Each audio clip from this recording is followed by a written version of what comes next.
एक बार फिर स्वागत है दोस्तों आप सभी का अपने YouTube चैनल 1-to-1 क्लासेस पे। आप हैं मेरे साथ यानी कि आपके अपने दोस्त नितेश बजाज के साथ। दोस्तों मैक्रो इकोनॉमिक्स के इंपॉर्टेंट क्वेश्चन मैं आपको ऑलरेडी बता चुका हूं बहुत अच्छे से। आज हम लोग बात करने वाले हैं इंडियन इकोनॉमिक डेवलपमेंट में क्या क्या आने वाला है, कितने कितने मार्क्स का आने वाला है। दिल थाम के बैठिए दोस्तों आज के इस सफर में। चलिए हमारे साथ शुरू करते हैं आज के इस वीडियो को। दोस्तों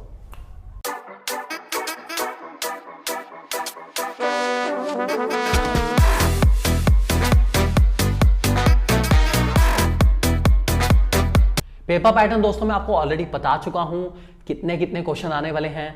अगर मैं इंडियन इकोनॉमिक डेवलपमेंट की बात करता हूं तो आप लोग जानते हैं कि हाफ पेपर आपका मैक्रो इकोनॉमिक्स का है और हाफ पेपर आपका इंडियन इकोनॉमिक डेवलपमेंट का है। 40 मार्क्स के दोस्तों ये बुक आपके लिए बहुत बहुत बहुत इंपॉर्टेंट हो सकती है। अगर आपको थ्योरेटिकल अप्रोचेस याद करने का बहुत शौक है, थ्योरी आपको बहुत अच्छी लगती है, सोशल साइंस में आपका बहुत अच्छा कमांड रहा है, तो ये बुक आप लोगों के लिए बनी है और ये बुक आपको बहुत आसानी से पास करा सकती है। इस बुक को बोर्ड के एग्जाम में लाने का मतलब ही यही था कि बच्चे बहुत आसानी से पास हो जाए, क्योंकि मैक्रो इकोनॉमिक्स आपको बहुत सारे कंसेप्ट में उलझा सकती है। इसमें इतने कंसेप्ट है ही नहीं, ये बहुत स्मूथ है और आपको पास कराएगी। दोस्तों बताते हैं इसमें मोस्ट इंपॉर्टेंट टॉपिक क्या क्या है। शुरू करते हैं दोस्तों। सबसे पहले development experience 1947 1990 and economic reform since 1991। हमारी जो इसकी सबसे पहली यूनिट नंबर 6 है, उसमें क्या क्या करना है आपको सिलेबस में बता देता हूं।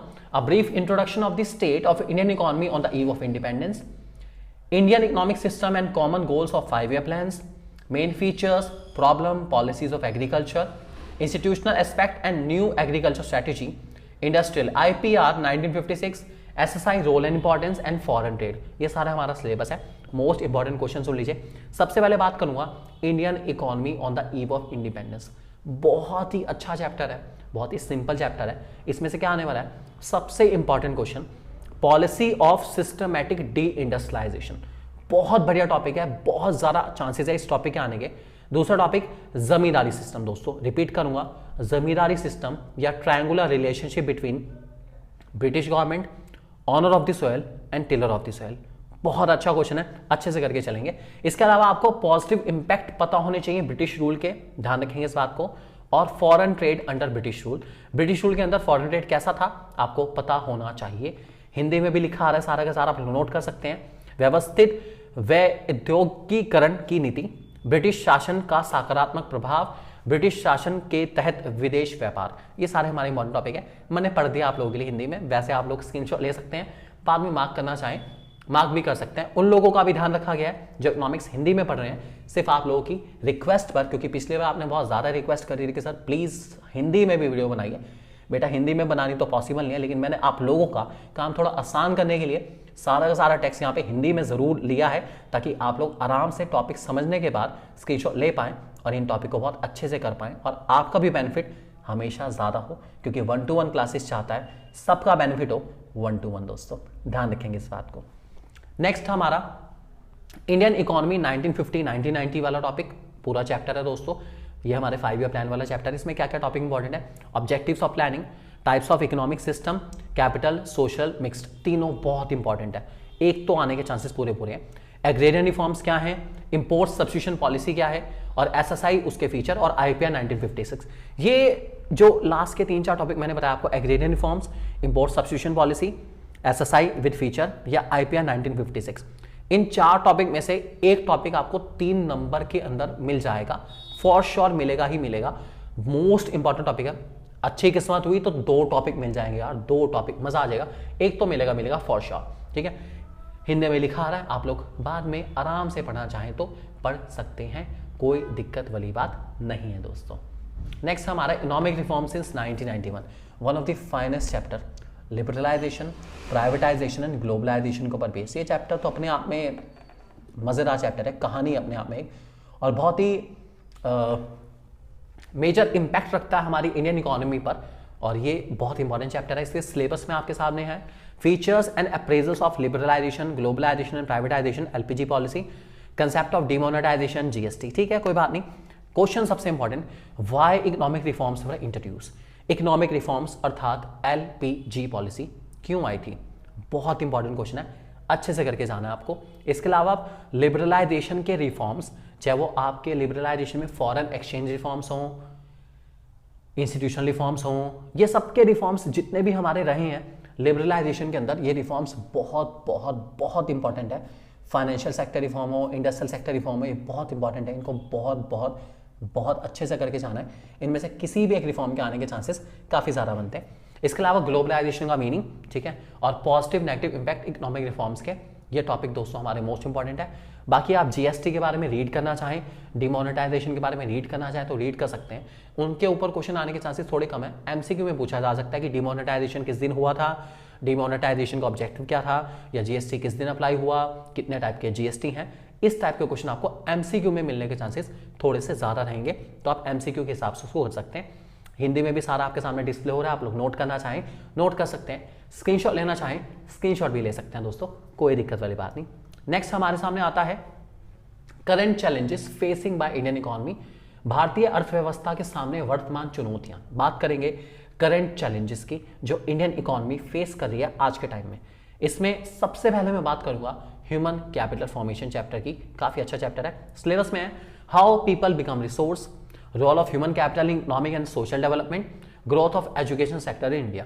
इसमें जो सबसे इंपॉर्टेंट टॉपिक है दोस्तों वो है role of human capital formation या फिर sources of human capital formation.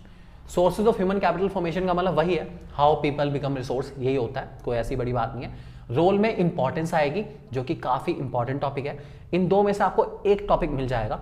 इसके अलावा एजुकेशन सेक्टर पिछले साल कट था, इस साल ऐड हुआ है, इसमें से आपको एजुकेशन की इंपॉर्टेंस पूछी जा सकती है, या फिर आपसे पूछा जा सकता है कि एजुकेशन को और बेटर करने के लिए सरकार के द्वारा कौन कौन सी स्कीम्स ली गई है, चाहे वो आप RTE बताएं, राइट टू एजुकेशन की बात करें, सर्व शिक्षा अभियान की बात करें, इस टाइप के क्वेश्चन आने के चांसेस थोड़े से ज़्यादा बनते हैं।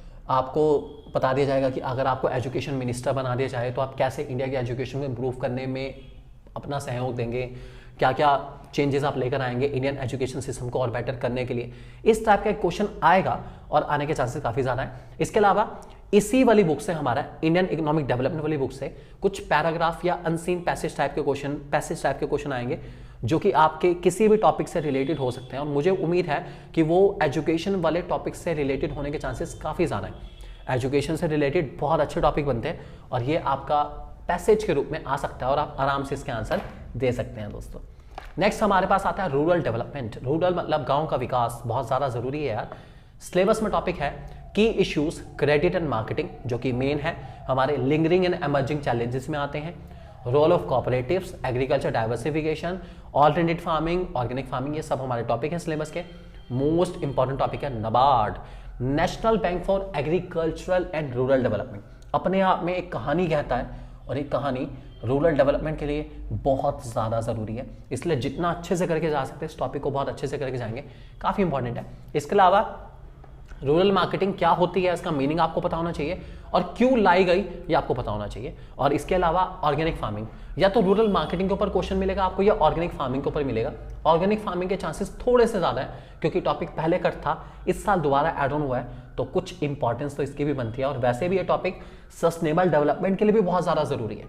यह टॉपिक ना केवल रूरल डेवलपमेंट में आता है, सस्टेनेबल डेवलपमेंट में भी आता है, इसलिए इसके आने के चांसेस थोड़े से, आई रिपीट, थोड़े से चांसेस बढ़ जाते हैं दोस्तों, ध्यान रख के चलेंगे।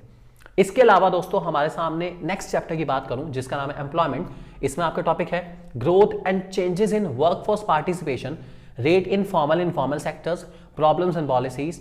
इसके मोस्ट इंपॉर्टेंट टॉपिक आते हैं दोस्तों स्कीम्स। स्कीम मतलब कौन कौन सी स्कीम्स गवर्नमेंट के द्वारा अपनाई गई एम्प्लॉयमेंट जनरेट करने के लिए, चाहे वो Mahatma Gandhi national rural employment guarantee act हो, मनरेगा हो, SGS1 जनती ग्राम स्वरोजगार योजना हो, ये काफ़ी सारी योजनाएं इस चैप्टर में जिक्र करा गया है, अच्छे से करके जाएंगे। और आपको ये एम्प्लॉयमेंट वाले चैप्टर में अगर नहीं मिलती तो पॉवर्टी वाले चैप्टर में आपको ये योजनाएं मिल जाएंगी, आप वहाँ से इन योजनाओं को प्रिपेयर कर सकते हैं, कोई दिक्कत वाली बात नहीं है। इसके अलावा टाइप्स ऑफ अनएम्प्लॉयमेंट, जिसमें मुझे उम्मीद है आपका डिस्गाइज अनएम्प्लॉयमेंट और सीजनल अनएम्प्लॉयमेंट आने के चांसेस बहुत ज़्यादा है, बहुत ज़्यादा। मुझे उम्मीद है डिस्गाइज और सीजनल में से एक अनएम्प्लॉयमेंट आपको मिल सकता है, काफ़ी चांसेस हैं, बहुत अच्छे से करके जाएंगे और आपको डेफिनेटली फायदा होगा दोस्तों, फॉर श्योर फायदा होगा। इसके अलावा फॉर्मल वर्कर और इनफॉर्मल वर्कर में क्या डिफरेंस है, आप लोग डिफरेंस करना चाहें तो डिफरेंस प्रिपेयर कर सकते हैं, कोई दिक्कत वाली बात नहीं है, अच्छा क्वेश्चन हो सकता है ये भी। बात करते हैं sustainable development, meaning effects of economic development on resource and environment including global warming. ये हमारा सिलेबस है दोस्तों। मोस्ट इंपॉर्टेंट क्वेश्चन की बात करूं, इंपॉर्टेंस ऑफ एनवायरमेंट। एनवायरमेंट क्या है, वातावरण क्या है, पर्यावरण क्या है, पता होना चाहिए आपको। काफी इंपॉर्टेंट क्वेश्चन रह सकता है। इसके अलावा carrying capacity and absorptive capacity में डिफरेंस आ सकता है। 3 मार्क के लिए बहुत सुटेबल क्वेश्चन है, बहुत अच्छे क्वेश्चन में से एक है। अच्छे से करके जाएंगे आपको बहुत अच्छे मार्क्स मिल सकते हैं इस क्वेश्चन में। इसके अलावा जो कि करंट चैलेंजेस फेस कर रहा है हमारा India, effect and economic development का, ओजोन लेयर डिप्लीशन और ग्लोबल वार्मिंग क्या होते हैं, इनमें से एक की डेफिनेशन आपको मिल सकती है। सस्टेनेबल डेवलपमेंट क्या है और उसकी स्ट्रैटेजीज क्या क्या हैं, ये क्वेश्चन आपको 3 to 4 मार्क के अंदर मिल सकता है। ठीक है, आप इनको तैयार कर सकते हैं। अब बात करते हैं दोस्तों हमारे लास्ट यूनिट जिसका नाम है developmental experience of India, a comparison with neighbours. ठीक है, भारत का विकास अनुभव, पड़ोसियों के साथ तुलना। बात करेंगे इस चैप्टर के अंदर इंडिया की, वो भी पाकिस्तान और चाइना के साथ कंपेयर करते हुए क्या क्या फर्क है दोनों में, किस किस बेसिस पर चाइना हमसे आगे है और किस बेसिस पर हम पाकिस्तान से आगे हैं। ये चैप्टर सारा उसी के बारे में है। सिलेबस में बता दूं, a comparison with neighbours, Indian Pakistan, Indian China, issues, economic growth, population, sectoral development and other human development indicators. Topic काफी है। मोस्ट इंपोर्टेंट टॉपिक की बात करूं तो HDI इंडिकेटर्स पर, I repeat HDI human development index indicators पर तीनों country को कंपेयर करना आपको आना चाहिए। ये मोस्ट इंपॉर्टेंट टॉपिक है। और इस वाले पर्टिकुलर चैप्टर से मैं आपको बताऊंगा कि इस वाले पर्टिकुलर चैप्टर में आपका जो भी शेड्यूल होता है, किसी भी टेबल गिवन होती है, वो आपको मेंशन करी जाएगी। आपको उस टेबल के बेसिस पे कंक्लूजन डिराइव करना है। आई रिपीट, आपको डेटा याद करने की नीड नहीं है। आप जो भी डेटा मेंशन करा गया है लेटेस्ट एनसीईआरटी की पीडीएफ में आप डाउनलोड कर सकते हैं। इस चैप्टर की लेटेस्ट डेटा करेंगे तो ज़्यादा अच्छा रहेगा। ठीक है, जो भी लेटेस्ट एनसीईआरटी में आ रहा है आपको डेटा मेंशन कर दिया जाएगा। आपको डेटा को कंपेयर करना है। वो कंपेयर तभी होगा जब आपको चैप्टर के बारे में सब कुछ पता होगा कि अगर चाइना का पॉपुलेशन ग्रोथ रेट कम हुआ तो क्यों हुआ, क्योंकि 1 चाइल्ड पॉलिसी आई। तो वो आपको पता होना चाहिए कि क्यों ऐसा हुआ, क्यों वैसा हुआ, ये आपको पता होना चाहिए। इस चैप्टर की सबसे अच्छी बात यह है कि इस चैप्टर के अंदर आपको डेटा तो मेंशन कर देंगे, लेकिन उस डेटा को लिखना सबके बस की बात नहीं है। नंबर तो सबको मिलेंगे जब लिखेंगे कि फलानी जगह पे इतना है, इस जगह पे इतना है, नंबर तो मिल जाएंगे, लेकिन पूरे नंबर उसी को मिलेंगे जिसके पास नॉलेज होगी कि उसके पीछे का रीजन क्या है। तो आई रिपीट, इसको बहुत अच्छे से करके जाएंगे। अगर आपको ये चैप्टर बिल्कुल नहीं आता तो यार निश्चिंत रहो, इसका भी सॉल्यूशन है। इस चैप्टर की वीडियो आपको मिल जाएगी हमारी इंडियन इकोनॉमिक डेवलपमेंट की प्लेलिस्ट में। बहुत अमेजिंग वीडियो यार, बहुत ज़्यादा अमेजिंग वीडियो, मजा आ जाएगा फॉर श्योर देख के। इसके अलावा ग्रोथ स्टोरी ऑफ चाइना, जिसमें आप GLF कोई भी स्कीम के बारे में पूछा जा सकता है, great leap forward, great proletarian reforms, culture revolution, ये सब जो चाइना की स्कीम्स थी जिसकी वजह से चाइना इतना तरक्की कर पाया, इन स्कीम्स की अपनी एक इंपॉर्टेंस है इस चैप्टर में। इनको बहुत अच्छे से करके चलेंगे दोस्तों। ये था आपका आज का वीडियो जिसमें मैंने आपको बताया कि इंडियन इकोनॉमिक डेवलपमेंट में मोस्ट इंपॉर्टेंट टॉपिक कौन कौन से हैं। मुझे उम्मीद है आपका जो पेपर होने वाला है दोस्तों वो इन्हीं टॉपिक्स के ऊपर बेस्ड होने वाला है। And I am damn sure कि आपको इस वीडियो से बहुत फायदा होने वाला है। मैं जानता हूँ वीडियो की लेंथ बहुत लंबी है, लेकिन मैं शॉर्ट में करके आपको अधूरा गाइड नहीं कर सकता। This is against our rules दोस्तों। मुझे उम्मीद है आपको वीडियो अच्छी लगी होगी और आप हमारे चैनल को जरूर सब्सक्राइब करेंगे। और all the best for boards. मुझे उम्मीद है आपका मैक्सिमम पेपर बोर्ड का 60 to 70% पेपर आराम से बोर्ड का इन्हीं सारे टॉपिक के ऊपर बेस्ड होने वाला है। So my best wishes are always with you. God bless you. Take care.